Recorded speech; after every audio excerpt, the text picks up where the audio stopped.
Good morning. Happy Tuesday, everyone. Welcome back to KXAN Live. Today we have lots of space news to cover with our KXAN's Eric Henrikson. Eric, thanks so much for joining me. How are you doing on this Tuesday? You know, I'm doing pretty good. It's a nice Tuesday. I got a busy day ahead of me, but it's a good day to be busy, I'd say. And the weather is wonderful. I like rain. I'm one of the few people who likes it when it rains. Me too. I was waiting for this rain.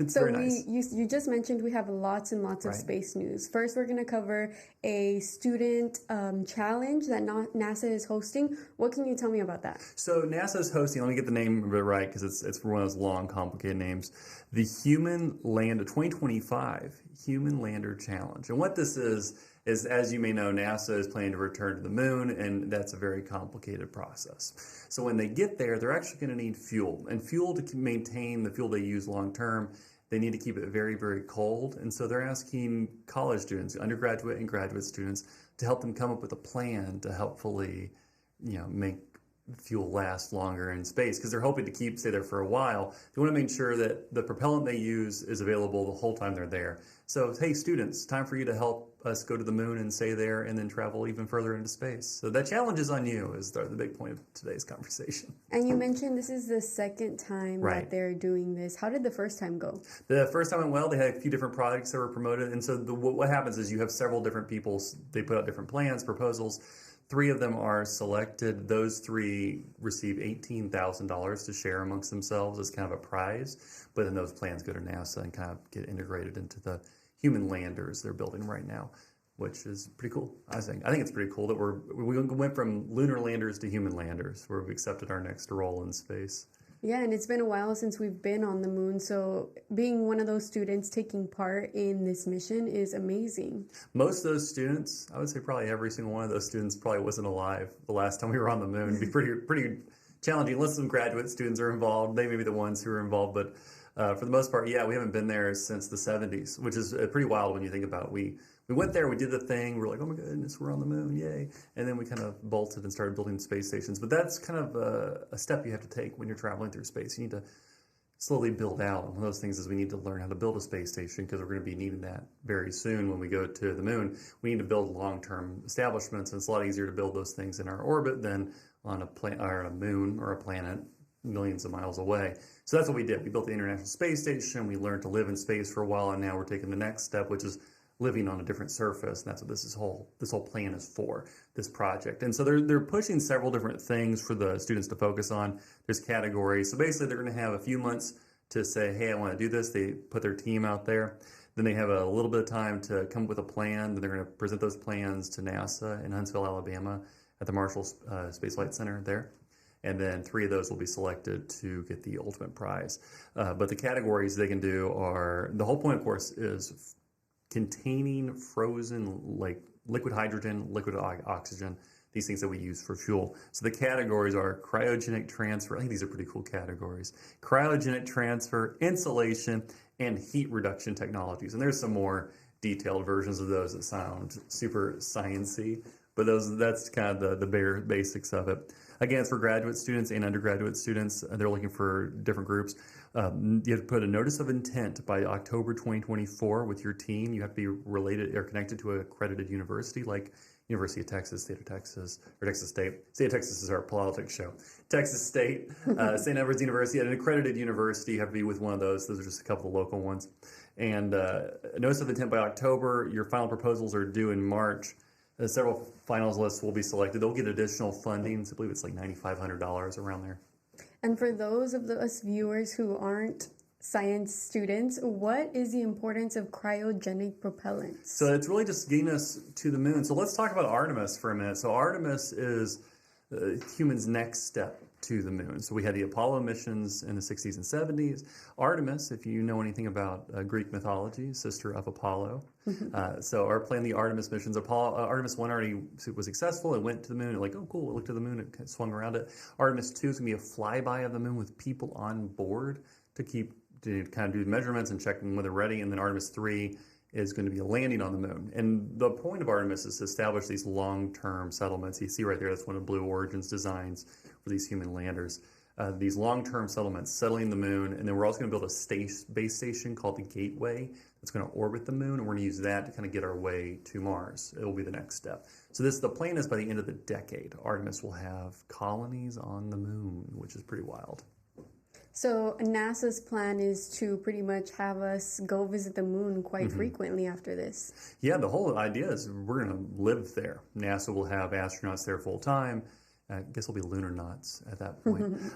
They'll be living there full time, and then they'll kind of rotate crews, kind of like we do with the International Space Station now. We have crews up there, including a crew that got stranded there a few weeks back, and will be there until February. But you have crews there at all times, and so you'll just have people living on the moon, and so they'll need, this is part of this, why this challenge is so important we're talking about today, is because they'll need that fuel there, because they're not coming back on a regular basis. It's not an easy trip from here to the moon. It's a long trip. It's several days, and when you're there, you kind of want to stick around. It's kind of like when you go on vacation. Okay, I'm going to Hawaii in a couple months to go see my brother-in-law. We're going for 5 days. It's a long trip there. We're not going to just go there, say hi, and come back. That's not a 2-day trip. You go there, you stay for 3 or 4 days, and then you come back. Well, the moon's even further than Hawaii. So if you're going to the moon, you might as well take a long trip and stay, weeks, months. Look at the astronauts we have on the International Space Station. They're staying 8 months right now. I could easily see that being the case with the moon and with Artemis in general. And then from there, it's also kind of prepping for trips to Mars. So they need to get used to living on the moon, far away from the planet, kind of establishing these colonies. The idea of establishing colonies on the moon itself is like a dream of mine, and now we're seeing it come a reality. The plan is by the end of the decade to have a permanent settlement on the moon. That's NASA's plan.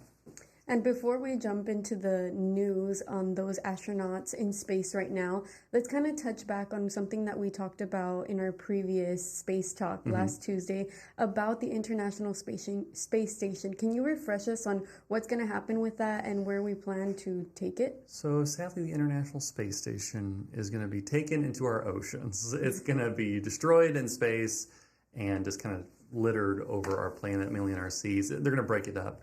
So it's reached the end of its life. It's been up there a couple decades now. It's meant to only last so long. Think about any sort of electronics, things like your car. Your car can't last forever. And even though they've done maintenance to it, it's time for the International Space Station to go away and give us this next step to space. So yeah, in the next few years here, NASA's going to come up, and one of the ideas was to push it with a rocket and break it up. They're going to break it up, sell it for parts, and just litter it across our planet. It'll burn up in the atmosphere is the idea. They break it up into small enough pieces you'll never see it. So that's kind of the plan. Destroy the International Space Station. You want to break it up and make it smaller pieces so that you don't have a big piece fall in a few years. We have a problem right now with space debris. We've launched a lot of rockets since the 50s, a lot of satellites, a lot of just junk. And if we don't handle that junk and deal with the massive amounts of it that are up there right now and prevent more from going up, it's going to form a shell around our planet and make it very challenging to reach the stars. So there's a lot of research, a lot of it happening here at the University of Texas, where they're trying to find ways to track that space junk and get rid of that space junk. And so International Space Station, we don't want it to be space junk that's flying around. We're like, oh yeah, I remember that thing. Now it's in our way and we can't travel to space. So they're going to break it apart and then let it become like, shooting stars. Well, going to that news on the astronauts stuck in space, what is the new news that we have? On Saturday, NASA made the big announcement that, they're just gonna stay up there. They finalized their plan. They're gonna stay up there till February. Now we've had long-term residents of the International Space Station before. 8 months actually isn't even a record. It's not even close to a record. They've done more than a year on the International Space Station. So they're going to be up there for 8 months. There's supplies. There are other people. It's not just the two of them. It's, like I said, we live up there full time. Usually just kind of rotate people out more often. This trip is supposed to be a couple weeks. It got extended to 8 months. In February, they'll ride. SpaceX has a rocket plan to launch. SpaceX has done a ton of these rocket launches at this point. It's so many. They have the Dragon capsule. It's really cool and high-tech looking. But they've launched that up a bunch. So they're going to ride it down. 2 people, unfortunately, are going to miss their trip, so these 2 can come down, but I'm sure they don't mind helping out their buddies. And can you remind me, how long were these astronauts supposed to be up there in space? Just a couple weeks. Not even a couple weeks. It was just, I think it was 10 days. It was the original plan. and then that got extended. And the thing is, it's not a vacation. They're going to keep working. There's a lot of scientific experiments that happen on the International Space Station year-round.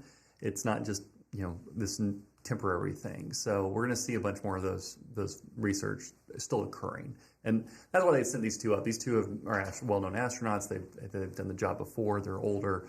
They know the job. They have the experience. And so them going up there to do more experiments, it's like, hey, we're already up here. We've done this before. Let's just do a few more things while we're at it.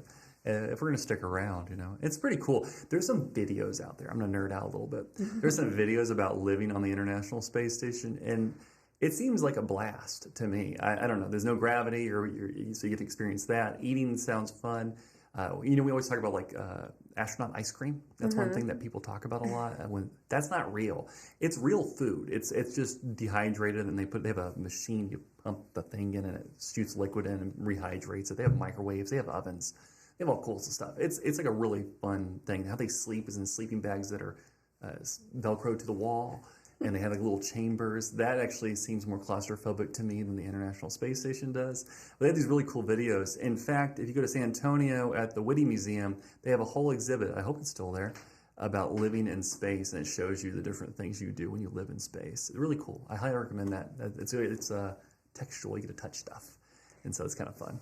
Well, I don't know if I'd be able to sleep standing up or floating Velcro to a wall. Just imagine. So I think people think it's like, yeah, you're standing up, but you're not. You're just like in a neutral state, It's just, you ever fall asleep in the swimming pool? It's kind of like that. No, I haven't. You can sleep in the swimming pool. It's fine. Just get on a floaty and just kind of chill out. Float around. Just float around. Yeah, have a margarita. Yeah. Just relax. That's probably not good advice, but whatever. But it's just very, it's just very relaxing. I would expect you don't have the added pressure of the whole world on your shoulders at all times. So imagine that's very, very relaxing. The weird thing for me is I like to be bundled in blankets when I sleep, like a heavy blanket, and you won't get weight there. So that's why they strap you in, I guess, is to give you that extra weight. I guess give you that comfort. You get that comfort, that feeling like you're being squeezed a little bit to keep you in place. But they're pretty cool. They can watch the TV, that little monitor. There's no windows in that little section, so they're kind of, it's pretty cool. I'm too tall, which is why I really build a new space station for taller people. But they don't have those yet, so fingers crossed. Like I said, we're going to the moon. If we're going to the moon, we can build something for a 6'6" future astronaut. Yeah, maybe our next space station will be tall people approved. Tall people designed, and build spacesuits just for us too. Why not? Yeah. So stepping back, do you know if SpaceX is going to be taking part in this student challenge that's happening? So they are designing one of the lunar landers. They're part of Artemis's mission. They've actually contracted out, so they'll be the first mission. So anything they build here, these students helped NASA design. I'm assuming will be considered at least part of that, if not future missions. So they are considered. These are Blue Origin's lander, by the way. I couldn't find a cool video of SpaceX's. It looks about the same. It's a little bit more, SpaceX-y, so it's sleek and has a giant Tesla sign on the side. It's a spacecraft. It's a spacecraft. It looks really cool, but it's they're basically all the same. They're kind of these long, tall pods, which I find really interesting in this series of design. I don't know if anyone else is nerding out on this like I am, but they're like long, tall pods as opposed to the old, short, stocky ones that they had the initial lunar landers. I guess they just need more space. That's a way to do it. But it's crazy when we think about flight, and we think about science fiction and how we design spaceships. We always kind of base them on how we design airplanes and other things on Earth. But there's no gravity, or on the moon there's little gravity, so you can kind of do things a little different. And so this looks pretty different to me. But yeah, SpaceX will be involved for sure. Blue Origin, there were a couple other local groups, or not local groups, but companies that were working on things. In fact, Firefly Aerospace, based here in the Cedar Park area, they are building their own lunar lander. Those will be carrying supplies, not people, and they're scheduled to launch in the coming months. So they have a couple of them. I've actually seen them up close. They're pretty cool. That's interesting. Yeah. We got people here right in Austin. Right in our backyard. They have big rockets, too. They're huge, and they make loud noise. It's really neat. That's up in Briggs, just a little northwest of Austin. But yeah, pretty cool. Pretty cool. And they have a whole ranch that they build these giant rockets. That's interesting. Yeah. Well, for those students who maybe are just hearing about this challenge on our show, where can they find the information on how to register or how to participate? So you go to our story on KXAN.com. It's at the bottom of the page. I left a link for you. Also go to NASA's Human Lander Challenge 2025. They have a whole page where you can learn how to submit. Remember, the notice of intent is due in October, and then the actual event is next year. And then at the earliest next September is when Artemis 2 is launching, and the following September is when Artemis 3 would launch, and that's when we land on the moon. Can't wait for that. Super excited. Perfect. Well, is there anything else you want to share about this topic we talked about today? Nah, it's all good. Remember, cryogenic freezing, we're freezing stuff, and that's what you got to know. Freezing stuff, send it to space. Students, help us figure out how to do that properly. Perfect. Well, thank you so much for joining us. Yes, excited to hear what our next topic is next Tuesday. Me too. Who knows? Space keeps changing every week. There's like new stuff, and I'm like, what do I pick? I picked this one this week because it sounded fun. So. There's so many topics to choose from. Truly. Perfect. Well, thank you so much, Eric. Thank you. And that's what we have for you all today on Space Talk. Remember, we have a few more live streams available for you to join in on later today as well as throughout the rest of the week. Thank you again for joining us on KXAN Live. I'm Esmeralda Zamora.